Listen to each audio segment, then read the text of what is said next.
The other problem I have with my irrigation system is my irrigation time clock. Here it is. The problem is that I set it in the spring when I turn it on. I turn it on to run. I set it usually for the driest part of the year, which is July. But I've turned it on in maybe May, when the need for water is probably 70% of what it is in July. So I'm wasting 30% of my water from May through June, getting the right amount in July, and then wasting it again in August and September and part of October when the amount of water needed drops down. And really, it's as simple as coming to the clock, changing the program from A to B to a different program, or even on this clock, changing the water budget from 100% down to 80 or 70 or 60% about once a month. But you know what? I don't have time. I forget. I don't do maintenance well. And so actually, I'm going to look at getting a different clock, a more modern clock, a smart clock that makes those adjustments for me. They call them smart irrigation time clocks. When I installed my irrigation controller, I picked one that had smart irrigation functions. This system has two parts to it. The main part is a controller that's just like any other, and the second part is this small module which is connected to the weather station on the roof. Between the two of them, they adjust the water so that it waters a lot less in the spring and the fall, and the maximum amount in July when the garden needs it. This is a micro weather station that's a part of the system.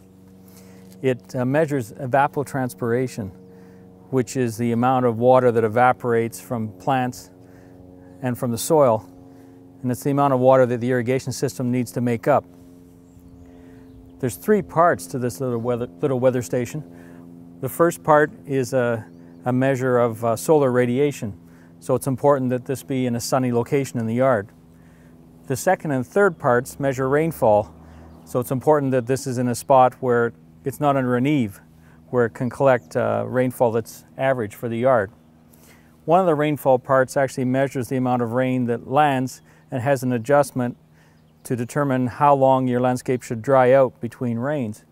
And the second is a rain click, so if it starts to rain, it'll shut off the irrigation system right away, so you're not watering during rainfall.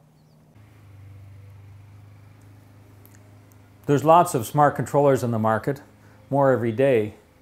It's sort of the way of the future, and every major irrigation manufacturer has a model. Some of the least expensive are less than $200 for the add-on sensor. And those systems are suitable for simple, small, single-family applications. There's other models that are in the $400 range or more, and they can have quite sophisticated on-site weather stations, or might download data from satellites or from local radio weather stations. The more expensive models are more accurate. They'll save a little bit more water. They'll adjust your time clock more accurately. And so they're valid for medium to larger size systems.